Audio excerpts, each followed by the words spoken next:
मागच्या व्हिडिओमध्ये आपण कन्झर्वेशन ऑफ अँग्युलर मोमेंटम आणि त्याचं प्रूफ आपण पाहिलं होतं. त्यामध्ये मी शेवटी दोन सांगितलं होतं की कन्झर्वेशन ऑफ अँग्युलर मोमेंटम हे आपण आपल्या डे टू डे लाईफमध्ये खूप ठिकाणी त्याचा उपयोग करत असतो. त्यामध्ये आईस स्केटिंग आहे, बॅलेट डान्सिंग आहे, स्पोर्ट्स आहे, डायव्हिंग इन अ स्विमिंग पूल आहे. यामध्ये कन्झर्वेशन ऑफ अँग्युलर मोमेंटमचा उपयोग केला जातो. आता त्यामध्ये कशा पद्धतीने त्याचा उपयोग केला जातो तर ते आपण आजच्या लेक्चरला बघणार आहोत. आपण जर त्यामध्ये सगळ्यात पहिले एक्झाम्पल बघितलं तर conservation of angular momentum is applicable in ballot dancing. Ballot dancing तुम्ही पाहिले का नाही मला माहित नाही विद्यार्थ्यांनी, पण बॅलेट डान्सिंग हा एक डान्सचा प्रकार आहे. हे आईस वर सुद्धा केलं जातं. आईस स्केटिंग पण त्याचाच एक प्रकार आहे. तर बॅलेट डान्सिंग मध्ये काय केलं जातं तर सपोज आपण कन्सिडर करूया ballot dancing is on ice, ice वरती आहे. तर त्यामध्ये जे डान्सर्स असतात दे are moving in a large circle or small circle. Large circle आणि स्मॉल सर्कल मध्ये ते मूव्ह करतात, फिरतात आईस वरती. त्यांच्या पायामध्ये स्केटिंग्स असतात आणि ते फिरत असतात. तर त्या बॅलेट डान्सिंग करत असताना ते त्यांच्या स्पीड कमी किंवा जास्त करू शकतात. तुम्ही बघितलं असेल तर ते स्पीड कमी किंवा जास्त करण्यासाठी हाताच्या आणि पायाच्या मुवमेंट्स करतात. हात बॉडीपासून दूर नेणं, हात बॉडीच्या जवळ आणणं, हे अशा मुवमेंट करतात. आणि अशा मुवमेंट केल्या की त्यांचा स्पीड ऑफ रोटेशन जो असतो तो कमी किंवा जास्त होतो. आता होतं काय, सपोज आपण असं कन्सिडर केलं की ballet dancing are moving in a small circle. Suppose they are moving in a small circle and come towards the centre of the circle. ज्यावेळेस ते सेंटर ऑफ द सर्कल कडे येत असतात, then when they are coming towards the center of circle, the hands of that ballet dancers are close to the body. त्यांचे जे हात असतात ते बॉडीच्या खूप क्लोज असतात. आणि अशा वेळेस काय होतं की बॉडीच्या क्लोज जर त्यांचे हँड्स असतील तर मुवमेंट ऑफ इनर्शिया डिक्रीज होते. आणि मुवमेंट ऑफ इनर्शिया जर डिक्रीज झाली तर त्यांची अँग्युलर वेलॉसिटी जी असते ती इन्क्रीज होते. असं का होतं, कारण इक्वेशन आपण बघितलं L is equal to I omega. L जर कॉन्स्टंट असेल तर I inversely proportional to omega. याचा अर्थ मुवमेंट ऑफ इनर्शिया जर कमी झाली तर अँग्युलर वेलॉसिटी वाढायला पाहिजे. मुवमेंट ऑफ इनर्शिया जास्त असेल तर अँग्युलर वेलॉसिटी कमी व्हायला पाहिजे. म्हणजे परत एकदा पहा, when the hands of that ballet dancers are close to the body, the movement of inertia decreases and hence angular velocity increases. म्हणजे आपण जर असं कन्सिडर केलं L1 is the angular momentum before hands toward close to the body. Similarly ज्यावेळेस त्या centre पासून दूर जायला लागतात ते आपले हँड्स जे आहेत ते आउटस्ट्रेच करतात, आपल्या बॉडी पासून दूर नेतात. हँड्स जर बॉडीच्या दूर नेले तर त्यांची मुवमेंट ऑफ इनर्शिया जी आहे ती वाढते. आणि मुवमेंट ऑफ इनर्शिया जर वाढली तर त्यांची अँग्युलर वेलॉसिटी कमी होते. आणि अँग्युलर वेलॉसिटी कमी, आता लार्ज सर्कल कडे जायला लागले तर it is good that angular velocity decreases. कमी झाली म्हणजे काय की they are prevent to skidding. Skidding होण्यापासून किंवा स्लिप होण्यापासून ते वाचू शकतात. त्यामुळे ते हँड्स आउटस्ट्रेच्ड करतात. आणि हँड्स जर त्यांनी आउटस्ट्रेच्ड केले तर त्यांची मुवमेंट ऑफ इनर्शिया वाढते.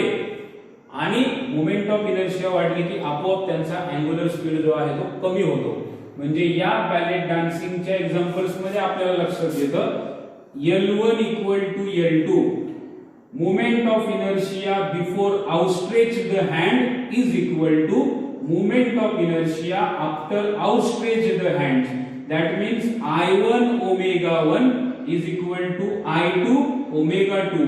This is the principle of conservation of angular momentum. तुम्हाला मी सांगितलं होतं conservation म्हणजे काय, before outstretching the hand the angular momentum is equal to after outstretching the hand. म्हणजे हात बॉडीच्या जवळ असतानाचा अँग्युलर मोमेंटम आणि हात आउटस्ट्रेच केल्यानंतरचा अँग्युलर मोमेंटम हे दोन्ही अँग्युलर मोमेंटम सेम असतात. हा प्रोडक्ट कॉन्स्टंट असतो. I1 omega 1 is equal to I2 omega 2. This is called as the principle of conservation of angular momentum. हे या ठिकाणी यूज केलं जातं. Now come to the second example. Suppose second is that diving in a swimming pool. Swimming pool, diving in a swimming pool. Swimming pool मध्ये एखादा driver जर diving करत असेल तर त्या ठिकाणी सुद्धा हे प्रिन्सिपल कशा पद्धतीने उपयोगात आणलं जातं ते आपण बघूया. डायव्हिंग बोर्ड माहिती सर्वांना. डायव्हिंग बोर्ड म्हणजे काय? पोहताना स्विमिंग पूल मध्ये जर उडी मारायची असेल तर तिथे एक अशी पट्टी बसवलेली असते, that is called as the diving board. तर डायव्हिंग बोर्ड असं म्हणतो. सपोज एखादा person, suppose this is the diving board and suppose here is the swimming pool. Suppose here is the person, तो डायव्हिंग बोर्डवर आहे. Before leave the diving board, हा diving board वरून jump करायच्या आधी हा पर्सन काय करतो तर आपली जी बॉडी आहे ती स्ट्रेच करतो. आणि बॉडी स्ट्रेच केल्यामुळे काय होतं की त्याची मुवमेंट ऑफ इनर्शिया वाढते आणि अँग्युलर वेलोसिटी त्याला कमी असते. ॲज सून ॲज दिस पर्सन लीव दिस डायव्हिंग बोर्ड, ज्या वेळेस हा पर्सन डायव्हिंग बोर्ड लीव करतो, लीव केल्यानंतर तो आपले हात जे आहेत ते आउटस्ट्रेच करतो. आणि हात आउटस्ट्रेच केल्यामुळे, त्याचे हँड आउटस्ट्रेच केल्यामुळे त्याची मुवमेंट ऑफ इनर्शिया जी आहे ती त्या ठिकाणी वाढते आणि तो नंबर ऑफ रिव्होल्यूशन्स जे आहे तो जास्त करू शकतो. म्हणजे या ठिकाणी त्याची नंबर ऑफ रिव्होल्यूशन्स इथं हवेमध्ये जास्त होण्यासाठी आणि शो आणखी चांगला करण्यासाठी तो कन्झर्वेशन ऑफ अँग्युलर मोमेंटमचा उपयोग करतो. म्हणजे कन्झर्वेशन ऑफ अँग्युलर मोमेंटम जे आहे ते दोन केसेस मध्ये आपण इथं पाहिलं. एक म्हणजे diving in a swimming pool. इथं आहे the person before leave the diving board, the angular momentum is equal to the angular momentum after leave the diving board. हा डायव्हिंग बोर्ड सोडायच्या आधीचं त्याचं अँग्युलर मोमेंटम हे डायव्हिंग बोर्ड सोडल्यानंतरचं angular momentum हे दोन्ही इक्वल असतात. जसं आपण मागच्या एक्झाम्पल मध्ये पाहिलं तसंच L1 इक्वल टू L2 म्हणजे I1 omega 1 is equal to काय असलं पाहिजे I2 omega 2. This is called as the principle of conservation of angular momentum. तुम्हाला एक लक्षात ठेवायचं आहे, कुठलाही न्यूमेरिकल सॉल्व्ह करायला आला principle of conservation of angular moment. आता तुम्हाला एक आणखी पण माहिती आहे, omega depends on frequency. Omega ही ओमेगा फ्रिक्वेन्सीवर डिपेंड असते.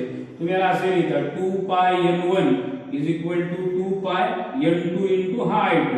2 पाय जर कॅन्सल झालं तर I1 n1 is equal to काय I2 n2. इनडायरेक्टली आपल्याला हे सुद्धा इक्वेशन मिळतं. म्हणजे मागच्या एक्झाम्पल मध्ये the angular momentum before outstretch hand is equal to angular momentum after outstretch hand. आणि तुम्हाला साहजिकच लक्षात येत आहे की moment of inertia also inversely proportional to frequency. Number of रिव्होल्यूशन्सला मोमेंट ऑफ इनर्शिया जी असते ती इनवर्स प्रोपोर्शन असते. म्हणजे मोमेंट ऑफ इनर्शिया बदलली तर फ्रिक्वेन्सी सुद्धा बदलते. जसं की मोमेंट ऑफ इनर्शिया बदलली तर अँग्युलर वेलोसिटी ऑफ बदलते. इथं तसंच आहे, डायव्हिंग बोर्ड वरून जंप केल्यानंतर मोमेंट ऑफ इनर्शिया चेंज होते म्हणजे नंबर ऑफ रिव्होल्यूशन्स त्याचे बदलतात. आणि तिथं सुद्धा वेलोसिटी बदलली की नंबर ऑफ रिव्होल्यूशन सुद्धा बदलतात. तर अशा पद्धतीने ही जी दोन एक्झाम्पल्स आहेत ही आपण एक्सप्लेन करू शकतो. पुस्तकामध्ये सुद्धा आपल्याला डिटेल्स मध्ये दिले, तुम्हाला नोट्स मध्ये सुद्धा व्यवस्थित पद्धतीने दिले जातील. तर अशा पद्धतीने लास्ट आपण आर्टिकल बघितलं रोटेशनल मोशन किंवा rotational dynamics, that is called as the conservation of angular momentum and its applications. तर या आर्टिकल सोबतच पहिला जो चॅप्टर आहे रोटेशनल डायनामिक्स याच्यामधला रोटेशनल मोशनचा पार्ट जो आहे तो कंप्लीट झालेला आहे. आता आपण रोटेशनल मोशनचा पार्ट कंप्लीट केलेला आहे आणि मी तुम्हाला याच्या आधी पण सांगितलं सर्क्युलर मोशन मध्ये दोन आर्टिकल्स आहेत, angle of banking and its applications and vertical circular motion. ते आपण कंटिन्यू करणार आहोत. पण त्याच्या आधी रोटेशनल डायनामिक्स मध्ये रोटेशनल मोशन वरती असणारा जेवढा काही पार्ट आहे त्या रोटेशनल मोशनचे काही एक्झाम्पल्स